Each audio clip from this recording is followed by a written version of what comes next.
Alice in Wonderland. Алиса в стране чудес. Chapter 1. Down the rabbit hole.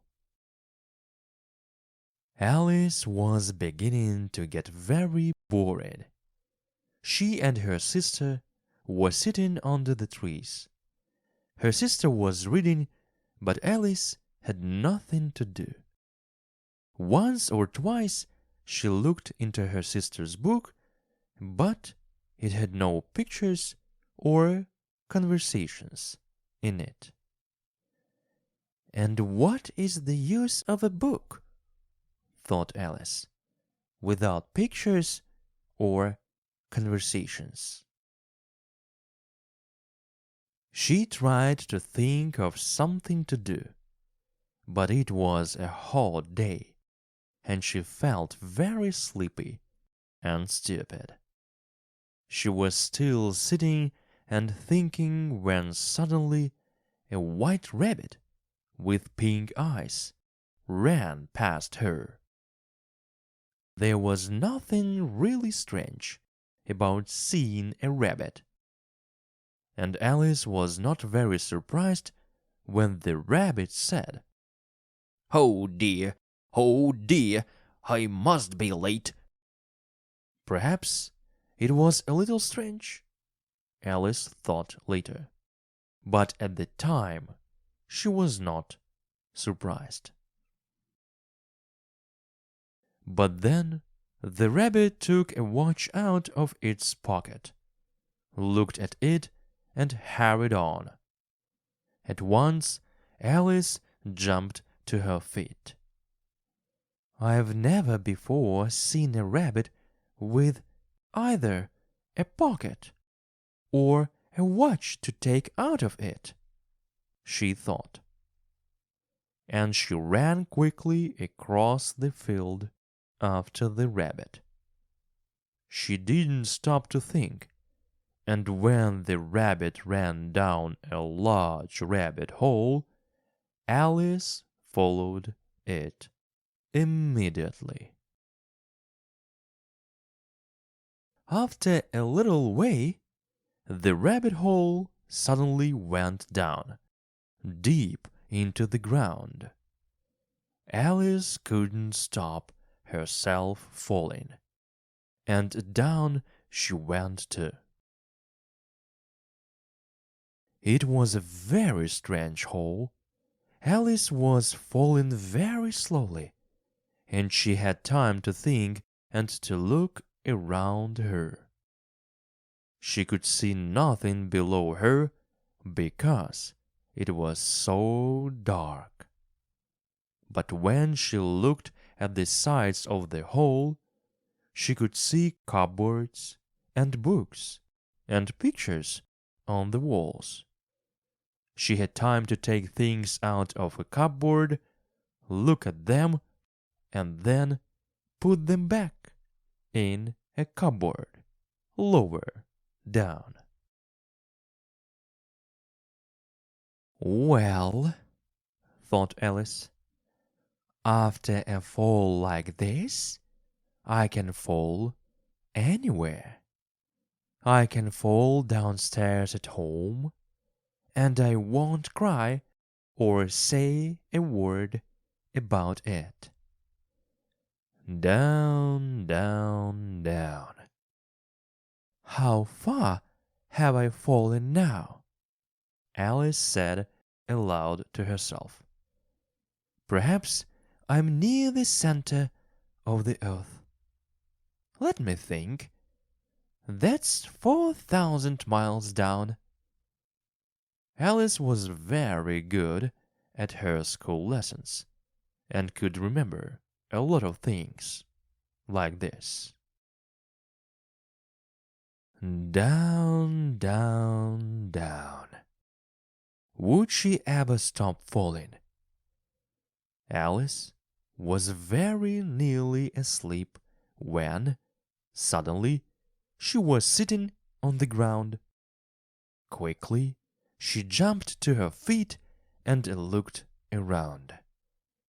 She could see the white rabbit, who was hurrying away and still talking to himself. "Oh, my ears and whiskers," he was saying. "How late it's getting." Alice ran after him like the wind. She was getting very near him when he suddenly turned a corner. Alice ran round the corner too, and then stopped.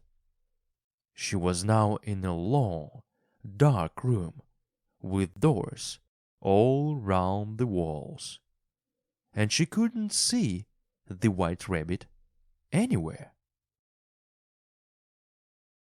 She tried to open the doors, but they were all locked.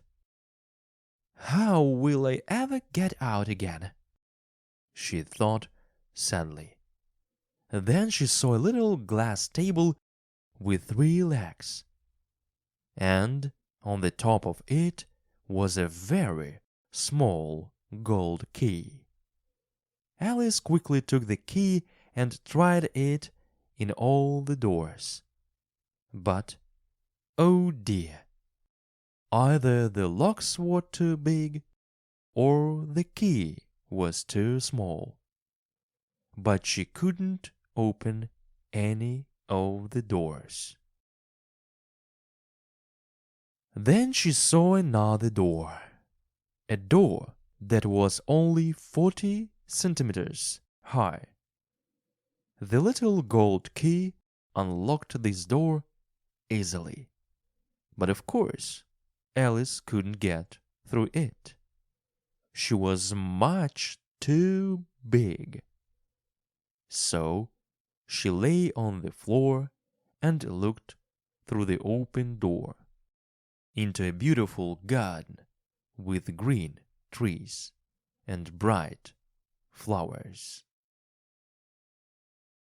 Poor Alice was very unhappy. "What a wonderful garden," she said to herself. "I'd like to be out there, not in this dark room. Why can't I get smaller?" It was already a very strange day, and Alice was beginning to think that anything was possible. After a while, she locked the door again, got up and went back to the glass table. She put the key down, and then she saw a little bottle on the table. "I'm sure it wasn't here before," said Alice. Round the neck of the bottle was a piece of paper with the words, "Drink me," in large letters. Alice was a careful girl. "It can be dangerous to drink out of strange bottles," she said. "What will it do to me?" She drank a little bit very slowly. The taste was very nice, like chocolate and oranges, and hot, sweet coffee, and very soon Alice finished the bottle. "What a strange feeling," said Alice. "I think I'm getting smaller and smaller every second." A few minutes later she was only 25 centimeters high. "And now," she said happily, "I can get through the little door into that beautiful garden." She ran at once to the door. When she got there, she remembered that the little gold key was back on the glass table. She ran back to the table for it, but of course she was now much too small. There was the key, high above her, on top of the table. She tried very hard to climb up the table leg, but she couldn't do it. At last, tired and unhappy, Alice sat down on the floor and cried. But after a while she spoke to herself angrily. "Come now," she said. "Stop crying at once. What's the use of crying?" She was a strange child, and often talked to herself like this. Soon she saw a little glass box near her on the floor. She opened it and found a very small cake with the words, "Eat me," on it. Nothing could surprise Alice now. "Well, I'll eat it," she said. "If I get taller, I can take the key off the table. And if I get smaller, I can get under the door. One way or another, I'll get into the garden. So it doesn't matter what happens." She ate a bit of the cake, and then put her hand on top of her head. "Which way? Which way?" she asked herself, a little afraid. Nothing happened. This was not really surprising. People don't usually get taller or shorter when they eat cake. But a lot of strange things were happening to Alice today. "It will be very boring," she said, "if nothing happens." So she went on eating, and very soon the cake was finished. Chapter 2. The Pool of Tears. "It's getting weirder and weirder," said Alice. She was very surprised and for a minute forgot how to speak English well. "In a minute I'll be as tall as a house," she said. She tried to look down at her feet and could only just see them. "Goodbye, feet," she called. "Who will put on your shoes now? Oh dear, what nonsense I'm talking." Just then her head hit the ceiling of the room. She was now about 3 meters high. Quickly she took the little gold key from the table and hurried to the garden door. Poor Alice! She lay on the floor and looked into the garden with one eye. She couldn't even put her head through the door. She began to cry again, and went on crying and crying. The tears ran down her face, and soon there was a large pool of water all around her on the floor. Suddenly she heard a voice, and she stopped crying to listen. "Oh, the Duchess! The Duchess! She'll be so angry. I'm late, and she's waiting for me. Oh dear, oh dear." It was the White Rabbit again. He was hurrying down the long room, with some white gloves in one hand and a large fan in the other hand. Alice was afraid, but she needed help. She spoke in a quiet voice. "Oh, please, sir." The rabbit jumped wildly, dropped the gloves and the fan, and hurried away as fast as he could. Alice picked up the fan and the gloves. The room was very hot, so she began to fan herself while she talked. "Oh dear, how strange everything is today. Did I change in the night?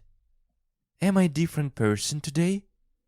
But if I'm a different person, then the next question is, Who am I?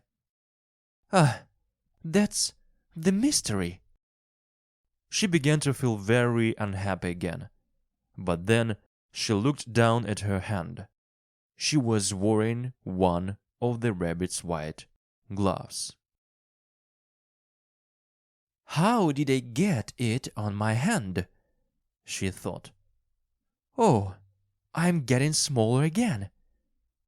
She looked round the room. I am already less than a meter high, and getting smaller every second. How can I stop it? She saw the fan in her other hand, and quickly dropped it.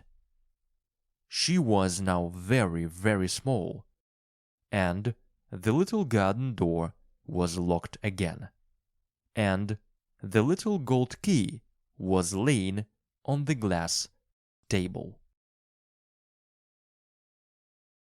Things are worse than ever, thought poor Alice.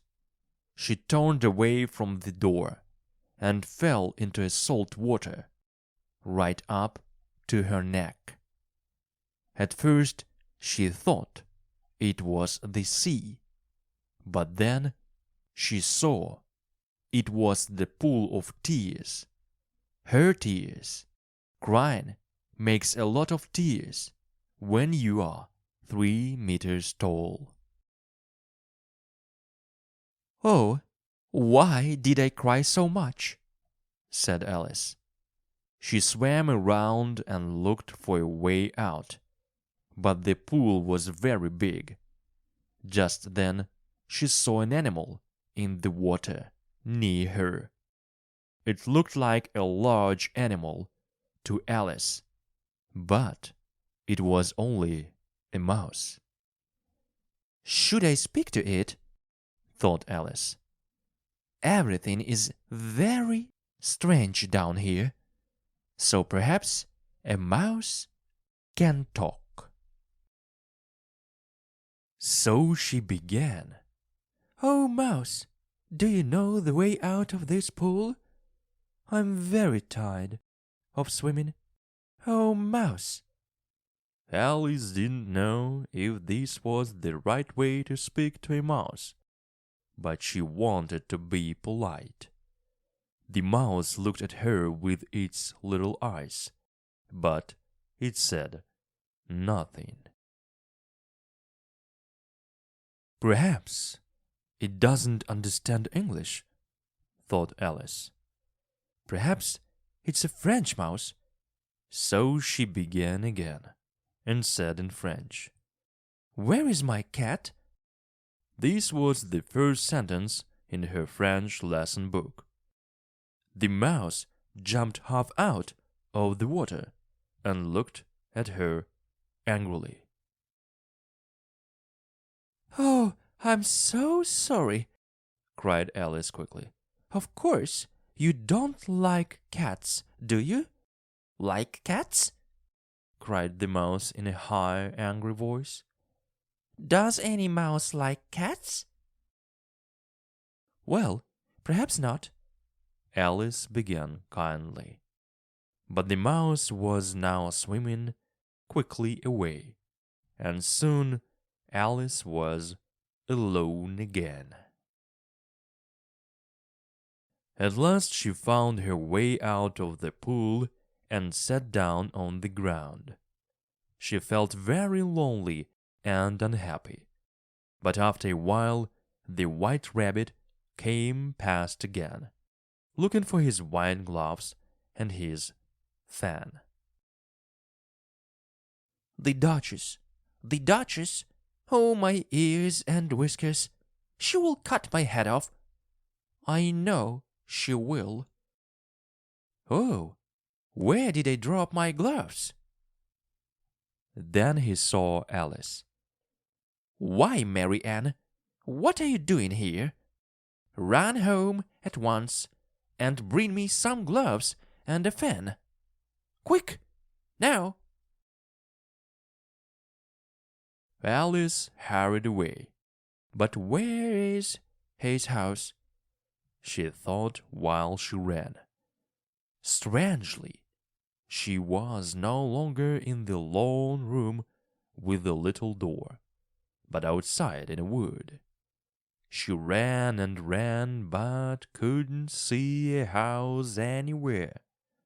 So she sat down under a flower to rest. Chapter 3. Conversation with a Caterpillar.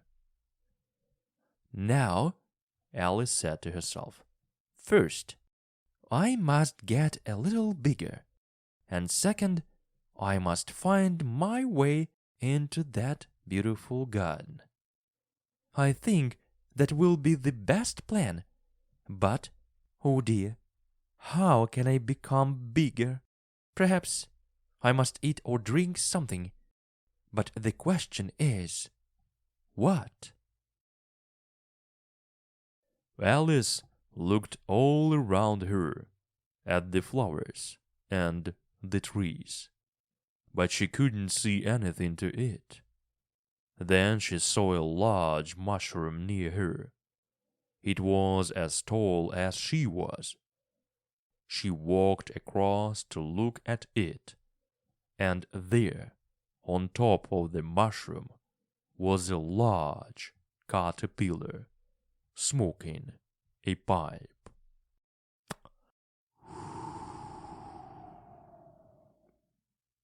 After a while, the caterpillar took the pipe out of its mouth and said to Alice in a slow, sleepy voice, "Who are you?"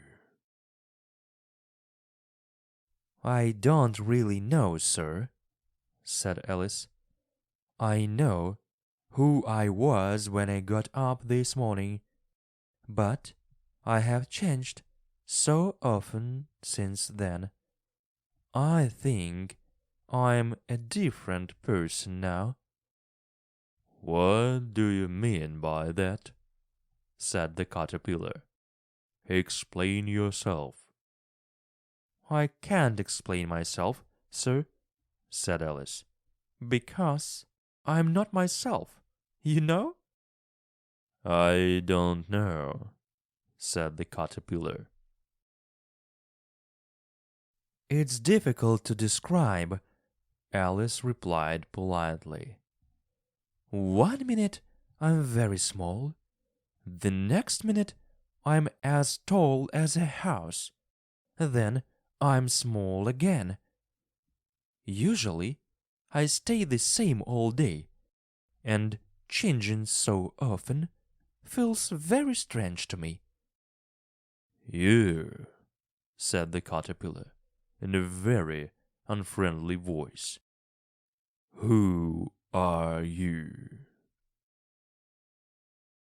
They were now back at the beginning of their conversation, which was not very helpful. Alice felt a little angry and decided to walk away.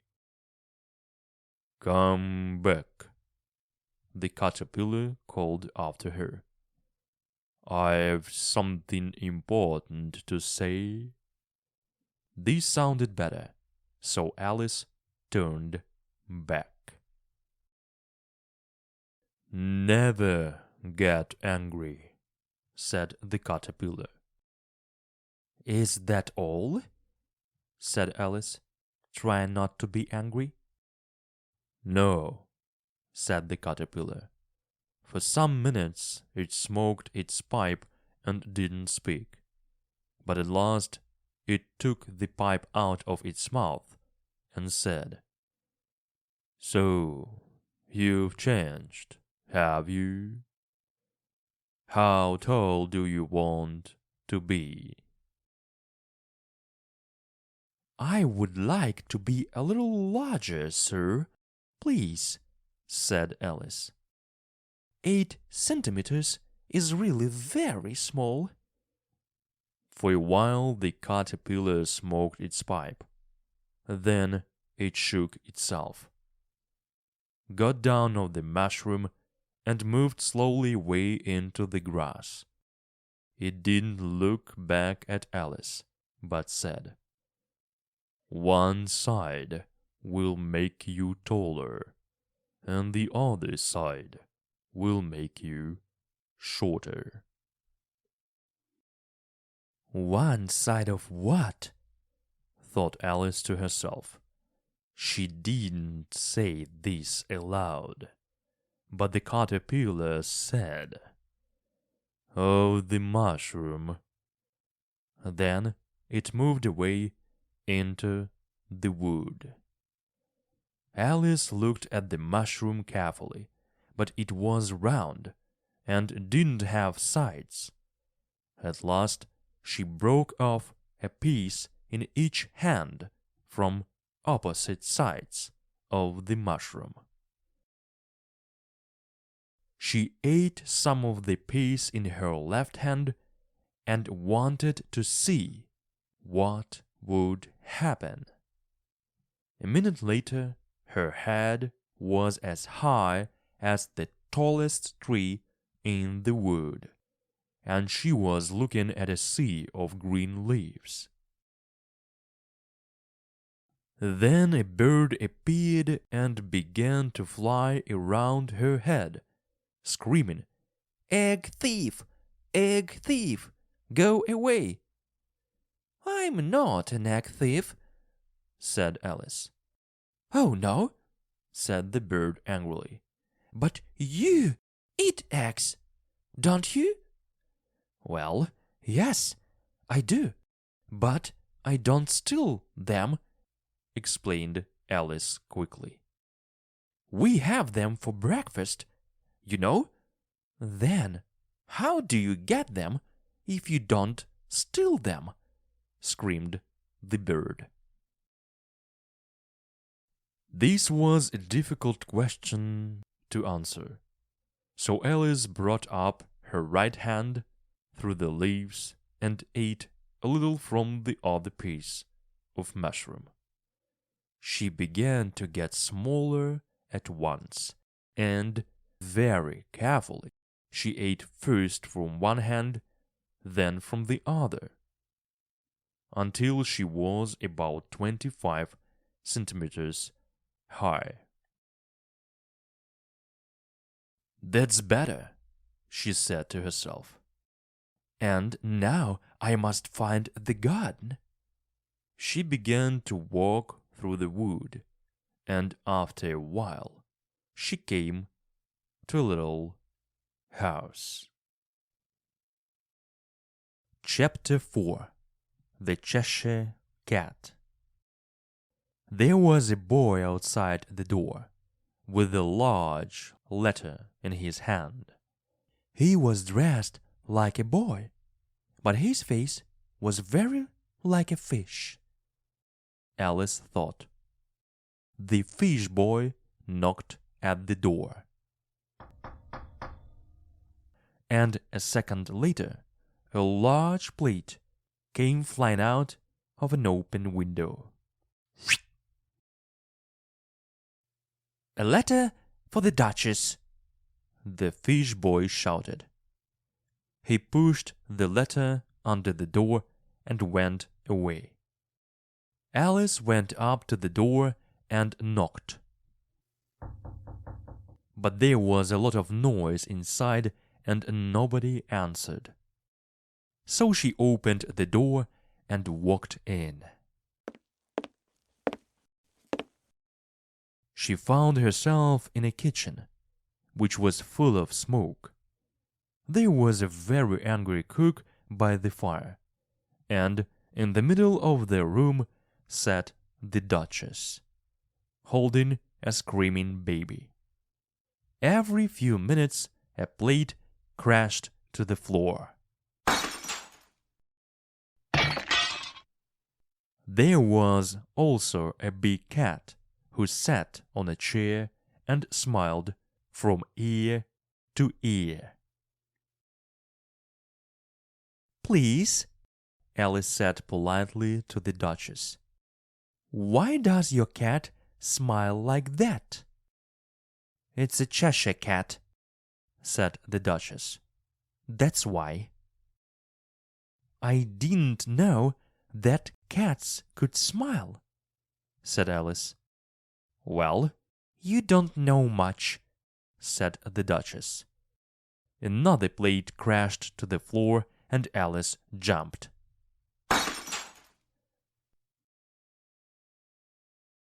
"Here," the Duchess went on, "you can hold the baby for a bit, if you like. The Queen has invited me to play croquet, and I must go and get ready." She pushed the baby into Alice's arms and hurried out of the room. "Oh, the poor little baby," said Alice, looking at the baby, which had a very strange face. She took it outside into the wood and walked around under the trees. Then the baby began to make strange noises, and Alice looked into its face again. Its eyes were really very small for a baby, and its nose now looked very like the nose of a pig. "Don't make noise like that, my dear," said Alice. "It's not polite. You are beginning to sound like a pig." But a few minutes later, there was no mistake. It was a pig. Alice put it carefully on the ground, and it ran quietly away on its 4 legs into the wood. "I'm pleased about that," Alice said to herself. "It will be a good-looking pig, but it would be terrible to be a child with a face like that." She was thinking about pigs and children when she suddenly saw the Cheshire Cat in a tree. The cat smiled at her, and she went nearer to it. "Please," she said, "can you tell me which way to go from here?" "But where do you want to get to?" said the cat. "It doesn't really matter," began Alice. "Then it doesn't matter which way you go," said the cat. "But I would like to get somewhere," Alice explained. "If you just go on walking," said the cat, "in the end, you will arrive somewhere." That was true, thought Alice, but not very helpful. So she tried another question. "What kind of people live near here?"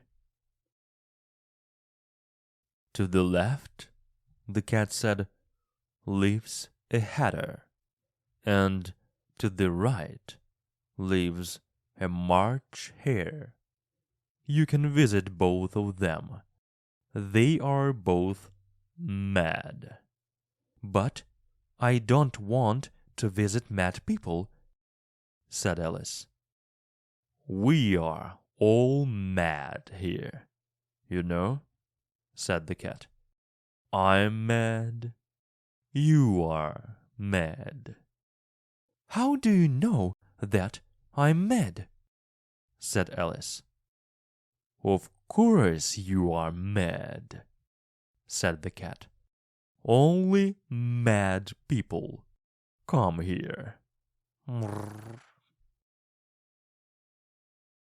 Alice was thinking about this, but the cat went on. "Are you playing croquet with the Queen today?" "I would really like," said Alice, "but nobody has invited me yet."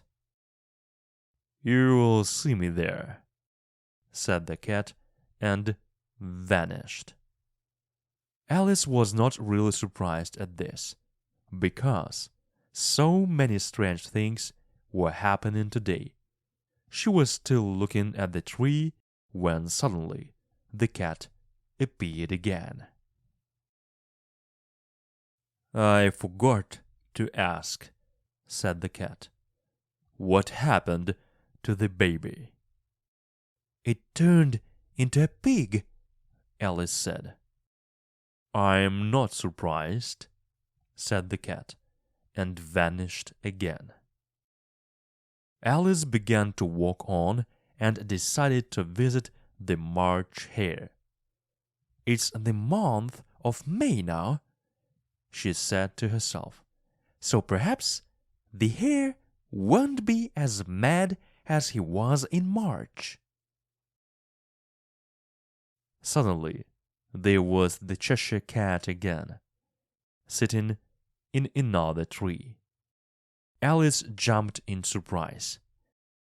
"Do you think," she said politely, "that you could come and go more slowly?"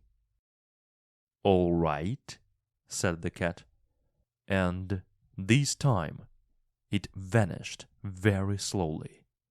First its tail went, then its body, then its head, and last the smile. "Well, I've often seen a cat without a smile," thought Alice, "but never a smile without a cat." Soon she saw the house of the March Hare in front of her. It was a large house, so she ate a little piece of mushroom to get bigger, and walked on. Chapter 5.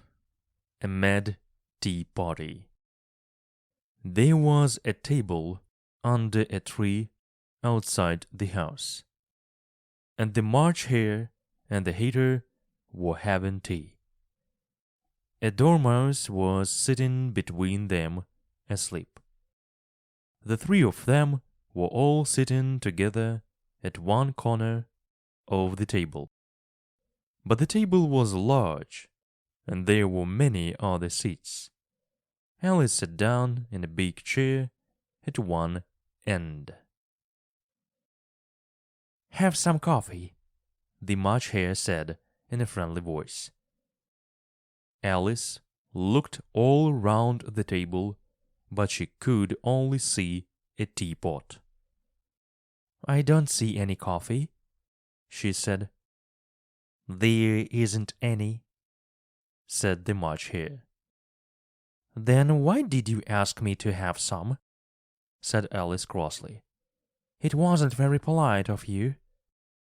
"It wasn't very polite of you to sit down. We haven't invited you to tea," said the March Hare. "But there are lots of seats," said Alice. "Your hair is too long," said the Hater, looking at Alice with interest. "It's not polite to say a thing like that," said Alice. The Hater looked surprised, but he said, "Why is a bird like a desk?" Alice was pleased. She joined playing word games, so she said, "That's an easy question."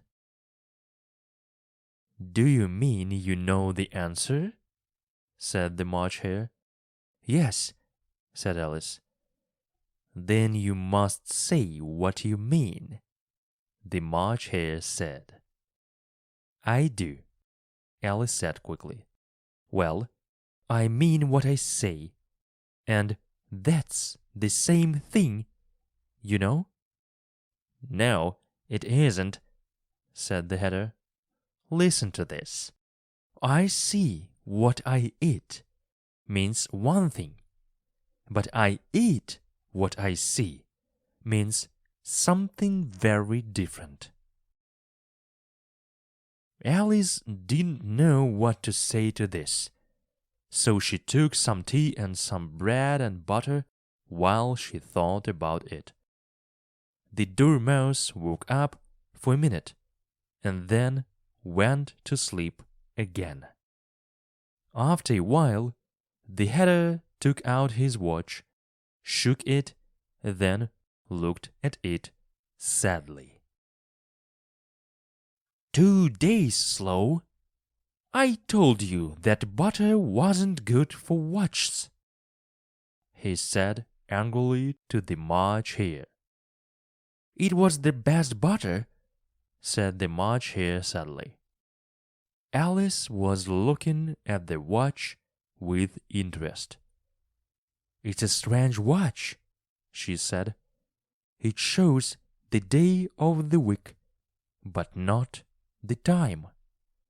But we know the time, said the Hatter. It's always 6 o'clock here. Alice suddenly understood. Is that why there are all these cups and plates? She said. It's always tea time here, and you go on moving round the table. Is that right? But what happens when you come to the beginning again? Don't ask questions, said the March Hare crossly. You must tell us a story now. But I don't know any stories, said Alice. Then the March Hare and the Hatter turned to the Dormouse. Wake up, Dormouse, they shouted loudly in its ears. Tell us a story. Yes, please do, said Alice. The Dormouse woke up and quickly began to tell a story, but a few minutes later it was asleep again. The March Hare poured a little hot tea on its nose, and the Hatter began to look for a clean plate. Alice decided to leave and walked away into the wood. She looked back once, and the March Hare and the Hatter were trying to put the Dormouse into the teapot. Well, I won't go there again, said Alice. What a stupid tea-potty it was. Just then she saw a door in one of the trees. How curious, she thought. But everything is strange today.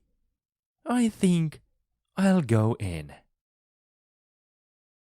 So she went in, and there she was, back in the long room with the little glass table.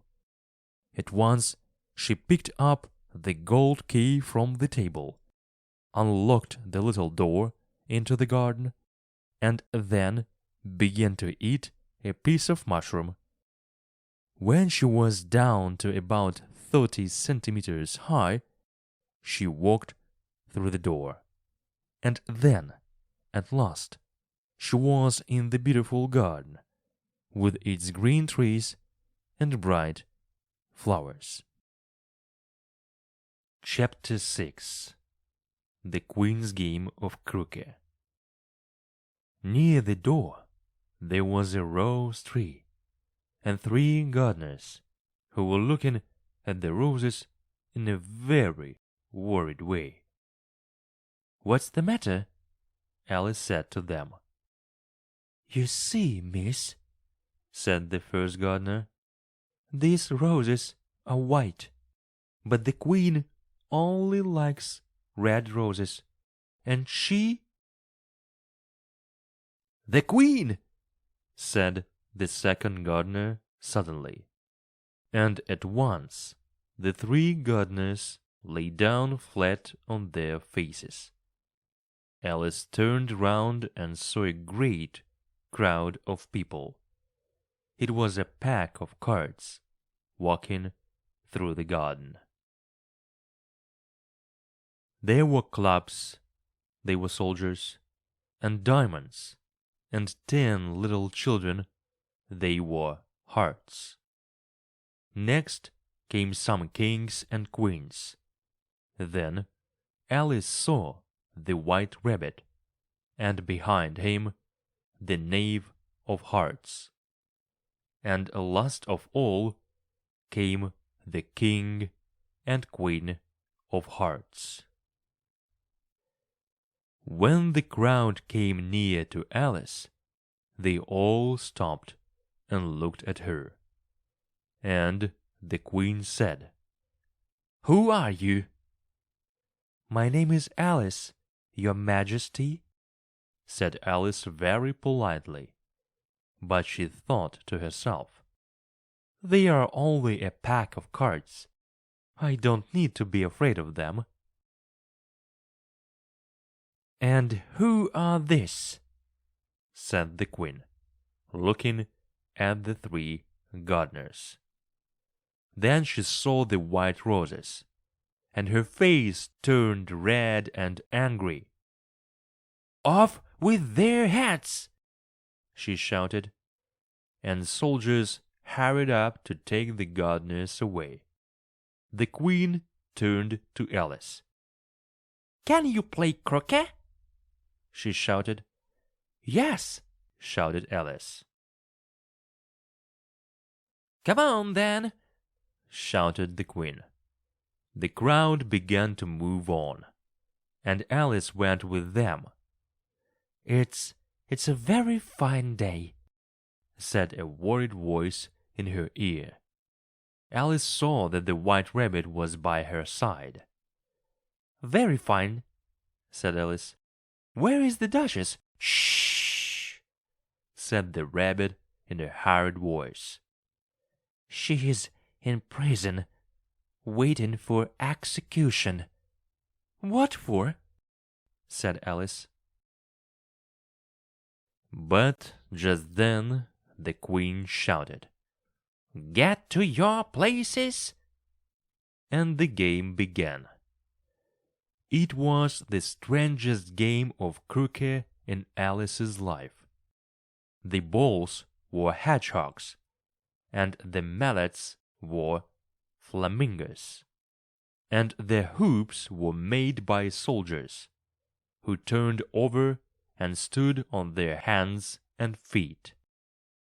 Alice held her flamingo's body under her arm, but the flamingo turned its long neck, first this way and then that way. At last Alice was ready to hit the ball with the flamingo's head, but by then the hedgehog was tired of waiting and was walking away across the croquet ground. And when both the flamingo and the hedgehog were ready, there was no hoop. The soldiers, too, were always getting up and walking away. It really was a very difficult game, Alice thought. The players all played at the same time, and they were always arguing and fighting for hedgehogs. Nobody could agree about anything. Very soon the Queen was wildly angry, and went around shouting, "Off with his head!" or "Off with her head!" about once a minute. Alice began to feel worried. "The Queen is sure to argue with me soon," she thought. "And what will happen to me then? They are cutting people's heads off all the time here. I'm surprised there is anyone left alive." Just then she saw something very strange. She watched carefully, and after a minute or two she saw that the thing was green. "It's the Cheshire Cat," she said to herself. "Now I'll have somebody to talk to." Друзья мои, это QR-код моего телеграм-канала. Вы можете его сканировать, и он автоматически вас перебросит на мой телеграм-канал. Также есть ссылка в описании под каждым видео, после моих реквизитов на банковскую карту. Подписывайтесь на телеграм, вас там ждет много интересного. "How are you getting on?" said the cat, when its mouth appeared. Alice waited. "I can't talk to something without ears," she thought. Slowly, the cat's eyes, then its ears, and then the rest of its head appeared. But it stopped at the neck, and its body didn't appear. Alice began to tell the cat all about the game. "It's very difficult to play," she said. "Everybody argues all the time, and the hoops and the hedgehogs walk away." "How do you like the queen?" said the cat quietly. "I don't," said Alice. "She's very—" Just then she saw the queen behind her. So she went on. "Clever. She's the best player here." The queen smiled and walked past. "Who are you talking to?" said the king. He came up behind Alice and looked at the cat's head in surprise. "It's a friend of mine, a Cheshire Cat," said Alice. "I'm not sure that I like it," said the king, "but it can touch my hand if it likes." "I prefer not to," said the cat. "Well," said the king angrily. He called out the queen. "My dear, there is a cat, and I don't like it." The queen didn't look round. "Off with its head!" she shouted. "Call for the executioner." Alice was a little worried for her friend, but when the executioner arrived, everybody began to argue. "I can't cut off a head," said the executioner, "if there isn't a body to cut it off from." "You can cut the head off," said the king, "from anything that's got a head." "If somebody doesn't do something quickly," said the queen, "I'll cut everybody's head off." Nobody liked that plan very much, so they all turned to Alice. "And what do you say?" they cried. "The cat belongs to the Duchess," said Alice carefully. "Perhaps you could ask her about it." "She's in prison," the queen said to the executioner. "Bring her here at once." But then the cat's head slowly began to vanish, and when the executioner came back with the Duchess, there was nothing there. The king ran wildly up and down, looking for the cat, and the Duchess put her arm round Alice. "I'm so pleased to see you again, my dear," she said. "Let's get on with the game," the queen said angrily, and Alice followed her back to the croquet ground. The game went on, but all the time the queen was arguing and shouting, "Off with his head!" or "Off with her head!" Soon there were no hoops left, because the soldiers, who were the hoops, were too busy taking everybody to prison.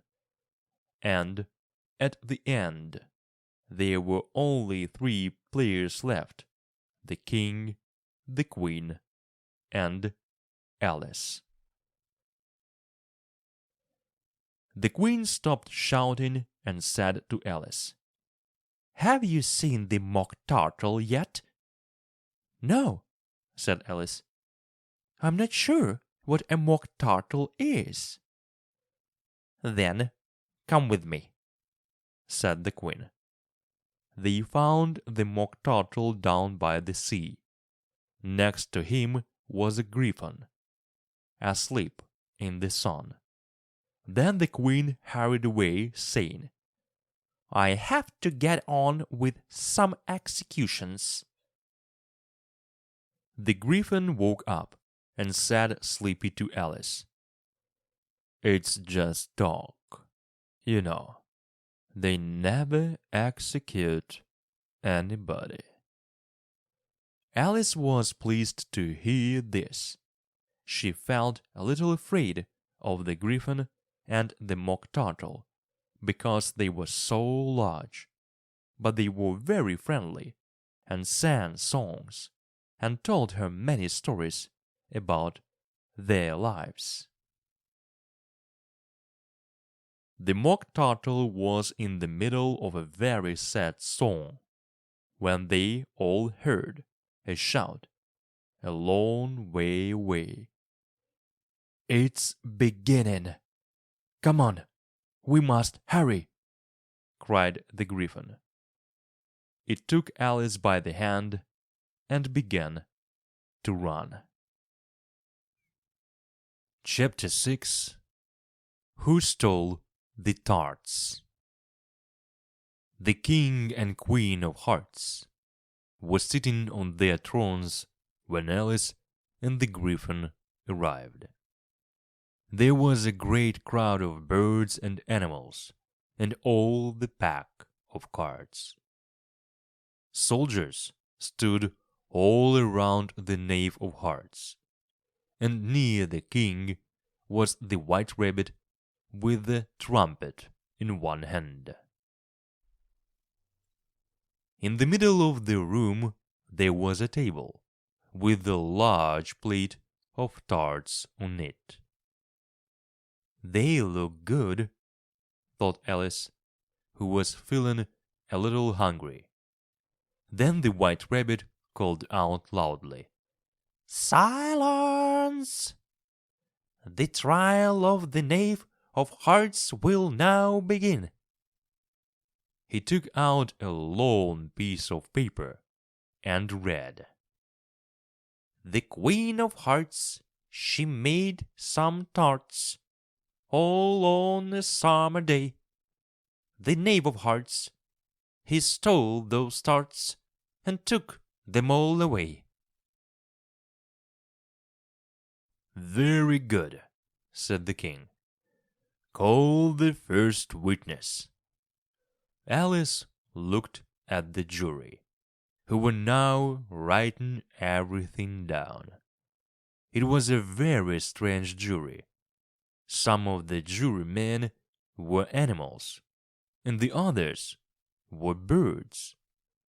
Then the White Rabbit blew his trumpet 3 times and called out, "First witness!"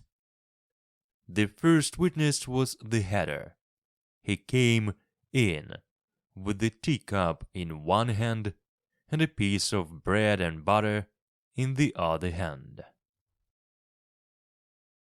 "I'm very sorry, Your Majesty," he said. "I was in the middle of tea when the trial began." "Take off your hat," the king said.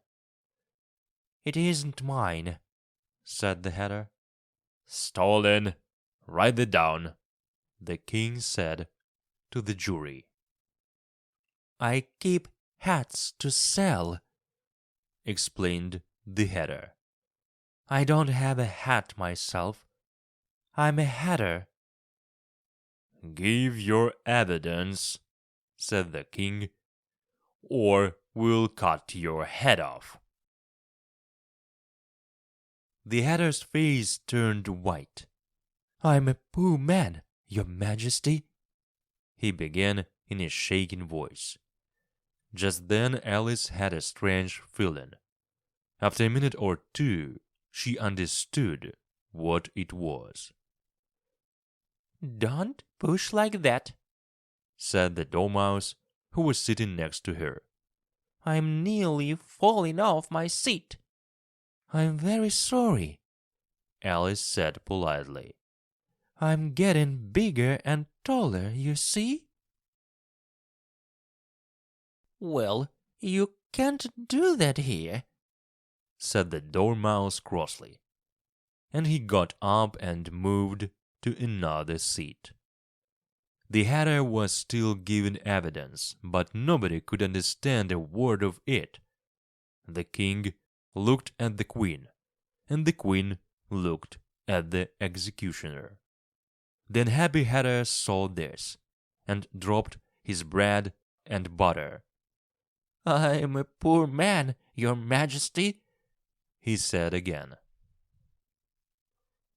"You are a very poor speaker," said the King. He turned to the White Rabbit. "Call the next witness," he said. The next witness was the Duchess cook, who spoke very angrily and said that she wouldn't give any evidence. The King looked worried and told the White Rabbit to call another witness. Alice watched while the White Rabbit looked at the names on his piece of paper. Then, to her great surprise, he called out loudly, "Alice!" "Here!" cried Alice, jumping to her feet. "What do you know about these tarts?" said the King. "Nothing," said Alice. The Queen was looking hard at Alice. Now she said, "All people a mile high must leave the room." "I'm not a mile high," said Alice, "and I won't leave the room. I want to hear the evidence." "There is no more evidence," said the King very quickly. "And now the jury will—" "Your Majesty," said the White Rabbit, jumping up in a great hurry, "we've just found this letter. There is no name on it, but I think the knave wrote it." "No, I didn't," said the knave loudly. "Read it to us," said the King. "Where shall I begin, your Majesty?" asked the Rabbit. "Begin at the beginning," said the King, "and go on until you get to the end. Then stop." Everybody listened very carefully while the White Rabbit read these words. "They tell me you have been to her and talked of me to him. She thought I was a gardener, but said I couldn't swim. He tells them that I haven't gone. We know that this is true. If she decides to carry on, what will they do to you? I gave her one, they gave him two. You gave us three or more.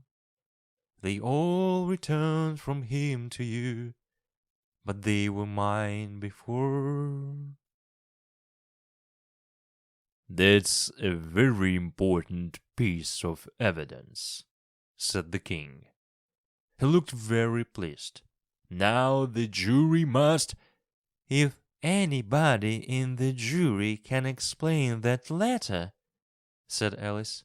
She was not afraid of anything now, because she was much bigger than everybody in the room. "I'll give him 6 pence." "It's all nonsense. It doesn't mean anything." The jury busily wrote this down. "She thinks it all nonsense." "All nonsense, yeah?" said the King. He read some of the words again. "But said I couldn't swim." "You can't swim?" can't you?" he said to the knave. The knave's face was sad. "Do I look like a swimmer?"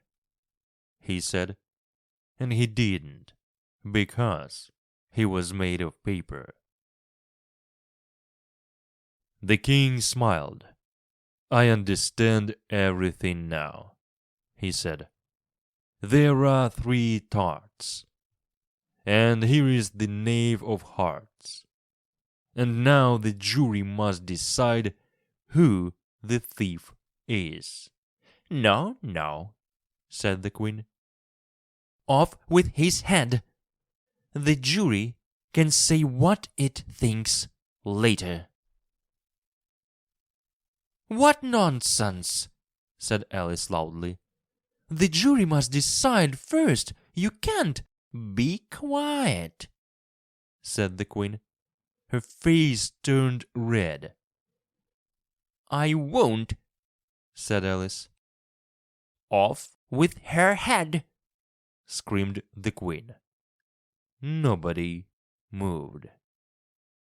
"It doesn't matter what you say," said Alice. "You are only a pack of cards."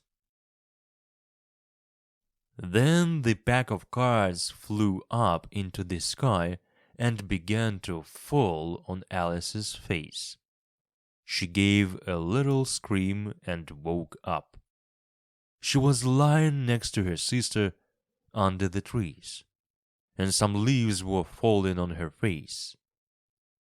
"Wake up, Alice, dear," said her sister. "You've been asleep a long time."